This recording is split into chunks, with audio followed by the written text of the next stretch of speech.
الحمد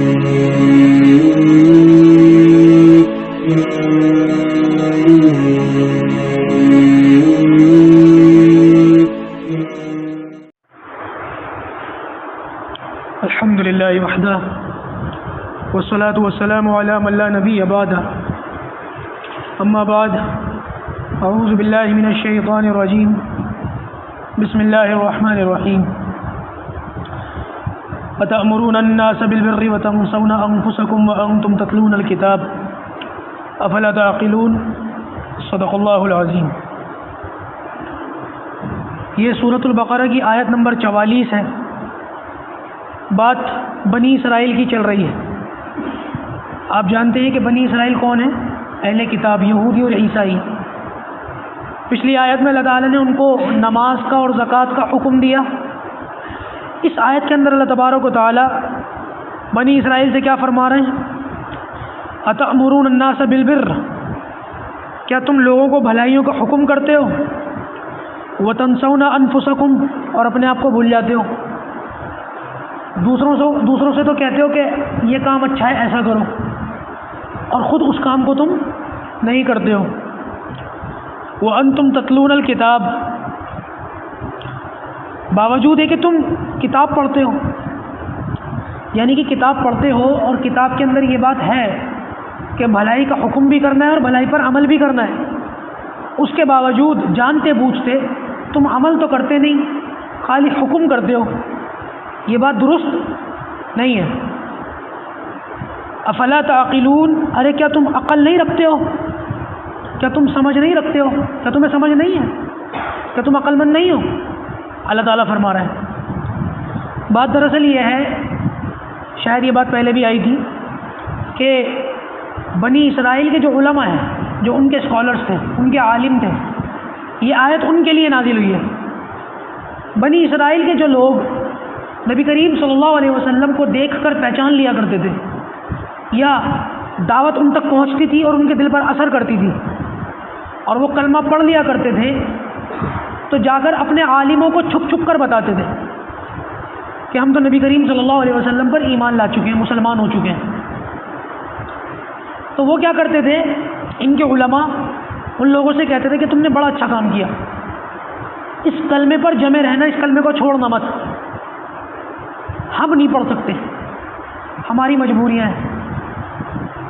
تو دوسروں کو کہتے تھے کہ یہ کلمہ بہت اچھا ہے، اسی میں کامیابی ہے، لیکن خود اس کلمے کو نہیں پڑھتے تھے۔ وجہ بھی میں بتا چکا ہوں، حب جا اور رب مال، کہ اپنا جو منصب ہے وہ چھوٹ جائے گا، اور اس منصب کی برکت سے اس کے وسیلے سے جو کچھ مل رہا ہے، مال اور دولت، ظاہر سی بات ہے منصب چلا جائے گا تو وہ مال و دولت بھی چلا جائے گا۔ تو اللہ تعالیٰ نے فرمایا کہ دوسروں کو بھلائیوں کا حکم کرتے ہو اور خود اپنے آپ کو بھول جاتے ہو، کتاب پڑھنے کے باوجود یہ کام کرتے ہو، جو کتابیں ان کے پاس تھی، تورات اور انجیل، اس کے باوجود تم یہ کام کرتے ہو۔ افلا تعقلون، ارے کیا تمہیں عقل نہیں ہے؟ ویسے تو یہ خطاب بنی اسرائیل کو ہے، لیکن اگر دیکھا جائے تو یہ خطاب معنوی اعتبار سے ہمارے لیے بھی ہے۔ ایک بہت بڑے عالم گزرے، مولانا اسلم شیخو پوری، زیادہ نہیں، 6-7 سال ہوئے ان کے انتقال کو، میرے خیال سے 10 سال ہونے والے ان کے انتقال کو۔ وہ بار بار یہ کہتے تھے کہ قرآن کے اوپر اگر غور کرو تو ایسا لگتا ہے جیسے آج نازل ہوا ہے، ایسا لگتا ہے آج نازل ہوا ہے، ایسا لگتا ہے صبح نازل ہوا ہے۔ قرآن کی یہ بہت بڑی برکت ہے، اور قرآن مجید کی ایک بہت بڑی ہے، جو کہہ لیں کہ قرآن مجید کا بہت بڑا معجزہ ہے کہ قرآن کو آج پڑھو تو ایسا لگتا ہے 1400 سال پرانا نہیں ہے، یوں لگتا ہے جیسے کل رات کو نازل ہوا ہے، جیسے آج صبح فجر میں نازل ہوا ہے۔ وہ بار بار اس بات کو کہتے تھے، اور کبھی کبھی یہ بات میں بھی آپ لوگوں کے سامنے دہرا دیا کرتا ہوں، قرآن کے اوپر غور کرو تو ایسا لگتا ہے جیسے آج نازل ہوا ہے، ابھی نازل ہوا ہے۔ ہم لوگوں کے اندر بھی تو یہ بات ہے کہ ہم دوسروں کو بھلائیوں کے کرنے کا حکم دیتے ہیں، مگر اپنے آپ کو بھول جاتے ہیں۔ دیکھ لو چوراہوں کے اوپر کیسی باتیں ہو رہی ہوتی ہیں، دکانوں کے اوپر کیسی باتیں ہو رہی ہوتی ہیں، جب عمل کا وقت آتا ہے تو مسجدیں ویران نظر آتی ہیں۔ تو یہ تو وہی ہے نا، اس آیت کا مصداق تو پھر یہ لوگ بھی ہو گئے۔ اور ڈرنا چاہیے اس بات کے اوپر کہ اس امت کے اندر ایسے بہت سارے لوگ ہیں، جیسے بہت سارے ایسے لوگ ہیں جو بھلائیوں کے کرنے کا حکم دیتے ہیں لیکن خود عمل نہیں کرتے۔ دوسروں کو اللہ تعالیٰ سے ڈراتے ہیں لیکن خود نہیں ڈرتے، دوسروں کو عمل کی تلقین کرتے ہیں لیکن خود عمل نہیں کرتے. اس بات کے بارے میں احادیث کے اندر بڑی جو ہے وہ وعیدیں آئی ہیں. اللہ کے رسول صلی اللہ علیہ وسلم نے فرمایا، معراج کی رات میں نے دیکھا جہنم کے اندر بہت سارے لوگوں کو دیکھا، اس میں ایک جماعت ایسی بھی تھی جن کے ہونٹوں کو اور جن کی زبانوں کو آگ کی قینچیوں سے کاٹا جا رہا ہے. تو میں نے پوچھا جبریل سے یہ کون ہے؟ تو فرمایا یہ وہ لوگ ہیں جو دوسروں کو واعظ کہتے تھے، دوسروں کو سامنے بیان تقریریں کرتے تھے، خود عمل نہیں کرتے تھے. ڈرنے کا مقام. اور دوسری ایک روایت ہے جس کے مطابق اس کے اندر آتا ہے کہ بعض جنت والے بعض دوزخ میں جلتے ہوئے لوگوں کو دیکھیں گے تو حیران ہو جائیں گے اور ان سے کہیں گے کہ تمہیں کس بات نے جہنم میں ڈالا، تم کس بات کی وجہ سے جہنم میں آئے، حالانکہ جن نیک اعمال کی تم ہمیں دعوت دیتے تھے ان نیک اعمال پر عمل کر کے ہم خود جنت میں آئے. تمہاری باتیں سن کر ہم نے عمل کیا اور ان اعمال کی وجہ سے ہمیں جنت ملی ہے، تم خود جہنم میں ہو. تو جواب یہ دیا جائے گا ہم تمہیں سمجھاتے تھے، خود عمل نہیں کرتے تھے. بہت بڑا ڈرنے کا مقام ہے. اور ایک بخاری کی روایت کے مطابق 3 لوگ ایسے جن کو اللہ تعالیٰ کے سامنے پیش کیا جائے گا. مالدار جس نے بہت بہت خرچہ کیا، اللہ تعالیٰ پوچھیں گے تو نے کیوں خرچہ کیا؟ اور یا اللہ تجھے راضی کرنے کے لیے. اللہ تعالیٰ کہیں گے نہیں، تو نے مجھے راضی کرنے کے لیے نہیں کیا، بلکہ تو نے دنیا میں اپنے نام و نمود کے لیے کیا. میں جانتا ہوں تو نے میرے لیے نہیں کیا، اس کو جہنم میں منہ کے بل ڈال دو، فرشتوں سے کہا جائے گا.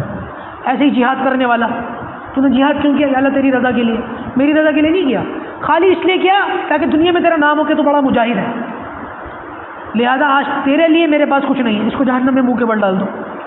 اور تیسرا وہ شخص جو لوگوں کو نیک اعمال کی دعوت دیتا تھا، تو نے نیک اعمال کی دعوت کیوں دی، علم کیوں حاصل کیا؟ یا اللہ تیری رضا کے لیے نہیں، میری رضا کے لیے نہیں، صرف اس لیے تاکہ لوگ تجھے عالم کہیں، تیرا بڑا چرچا ہو، لہذا آج میرے پاس تیرے لیے کچھ نہیں ہے، اسے منہ کے بل جہنم میں ڈال دو. تو ایک تو یہ کہ عمل خود بھی کرنا چاہیے، صرف دعوت نہیں دینی چاہیے. لیکن یہ جو حدیثیں میں نے آپ لوگوں کو پڑھ کے سنائی ہیں، ان حدیثوں کو بنیاد بنا کر علماء کی توہین نہیں کرنا.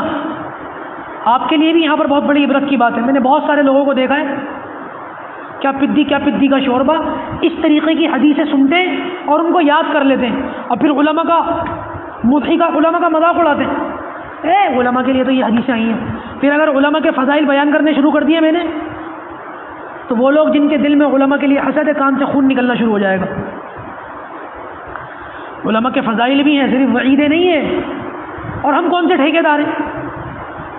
نہیں مطلب علماء کے اندر ہو سکتا ہے ایسے بہت سارے لوگ ہوتے ہیں، علماء بھی انسان ہوتے ہیں، ان سے بھی غلطیاں کوتاہیاں ہو جاتی ہیں. ہم دودھ کے دھلے ہیں، ہم بڑے پاکیزہ اور مقدس ہیں، بڑے باپ کی اولاد ہیں؟ نہیں، کم سے کم انہوں نے علم تو حاصل کیا، ہمارے پاس تو وہ بھی نہیں ہے. اور ایک مثال اکثر بیان کی جاتی ہے، میں آپ لوگوں کے سامنے کر دوں. اگر کوئی قرآن مجید جو پرنٹنگ پریس مشین کے اندر چھپتا ہے، اس کو مشین کے اندر ڈالتے ہیں، قرآن مجید کو سادے کاغذ کو ڈالتے ہیں نا، وہ چھپ کے نکلتا ہے، دوسری طرف سے قرآن مجید بن کے نکلتا ہے. اگر کوئی کاغذ ڈالا جائے مشین کے اندر اور دوسری طرف سے وہ کاغذ قرآن بن کے چھپ کے نکلے، لیکن چھپائی غلط ہو گئی ہو، مس پرنٹنگ ہو گئی ہو، آگے کے سپارے پیچھے ہو گئے، پیچھے کے سپارے آگے ہو گئے، چھپائی تو ہوئی ہے، قرآن مجید ہی چھپ کے نکلا ہے لیکن غلط نکلا ہے، آپ کوڑے دان میں ڈالیں گے اسے؟ بولیے، میں آپ سے پوچھ رہا ہوں. اس قرآن مجید کو جو غلط چھپا ہوا ہے اس کو کوڑے دان میں ڈالیں گے کیا؟ نہیں ڈالیں گے. کیوں؟ غلط چھپا ہوا ہے لیکن کیا ہے؟ قرآن ہے. آپ چاہے اس کی تلاوت نہ کریں لیکن پھر بھی آپ اس کو سینے سے لگائیں گے، آپ اس کو چومیں گے، آپ اس کو آنکھوں پر لگائیں گے، آپ اس کو سر پر رکھیں گے. غلط چھپا ہوا ہونے کی وجہ سے تلاوت نہیں کریں گے لیکن آپ اس کی توہین بھی نہیں کریں گے. یہی معاملہ کس کے ساتھ ہے بھائی؟ علماء کے ساتھ. علماء کے اندر اگر کوئی کمی کوتاہی ہو جائے تو ان کے تعلق سے ایسی باتیں نہ کریں.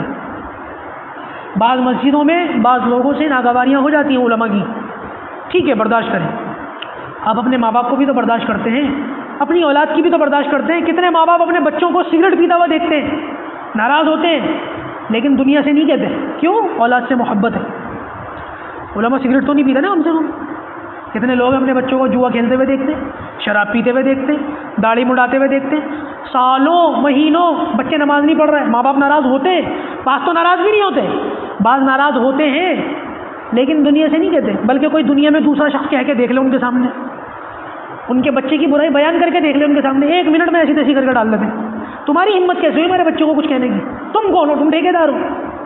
بچے کے اندر وہ کمیاں ہیں، ماں باپ جانتے ہیں لیکن خود دوسروں کے سامنے بیان بھی نہیں کرتے، اور اگر کوئی دوسرا کر دے تو پھر اس کی زبان بھی کھینچ لی جاتی ہے۔ ارے کم سے کم علماء کے ساتھ اتنا تو رویہ اختیار کرو، نہیں برداشت ہوتی۔ کمیاں کوتاہیاں سب کے اندر ہوتی ہیں۔ میرے والد صاحب کہتے ہیں اس بات کو، بیٹا کون سی کشمش ایسی ہے جس کے پیچھے تنکا نہیں ہے؟ سخت الفاظ ہیں لیکن سمجھانے کے لیے کہتے ہیں یہ بات ہمارے اوپر اپلائی ہوتی ہے نہیں ہوتی ہے؟ کیا ہم لوگ دودھ کے دھلے میں، ہم گناہگار نہیں، ہم سے کوتاہیاں نہیں ہوتی؟ جب ہم سے کوتاہیاں ہوتی ہیں تو ہم کیا کرتے ہیں؟ دوسروں کو بیان کرتے ہیں؟ نہیں، اللہ تعالیٰ سے معافی کی امید رکھتے ہیں، تو اللہ تعالیٰ سے علماء کے لیے بھی یہی امید رکھیں۔ یہاں ایک سوال اور پیدا ہوتا ہے، اس سوال کا جواب انشاءاللہ اگلی نشست میں دیا جائے گا کہ بیان کرنا کس کے لیے جائز ہے، تقریر کرنا، نیک اعمال کی دعوت دینا کس کے لیے جائز ہے؟ یہ ایک بہت اہم سوال ہے، اور آپ حضرات جو باقاعدہ جو ہے پوری پابندی کے ساتھ یہاں پر تفسیر سن رہے ہیں ان سے میں گزارش کروں گا کہ اگلی نشست کل تو نہیں ہوگی، کل تو جمعہ ہے، جمعے کے دن تو جو ہے تفسیر نہیں ہوتی، لیکن انشاءاللہ باقاعدگی کے ساتھ آپ لوگ آئیے گا اور سنیے گا، اور یہ جو بات بتائی جائے گی کہ بیان کرنا اور تقریر کرنا اور نیک اعمال کی دعوت دینا کس کے لیے جائز ہے، یہ بہت اہم نشست ہوگی انشاءاللہ۔ اللہ تبارک و تعالی ہم سب کو عمل کی توفیق عطا فرمائے۔ وآخر دعوانا الحمدللہ رب العالمین، الحمدللہ رب العالمین۔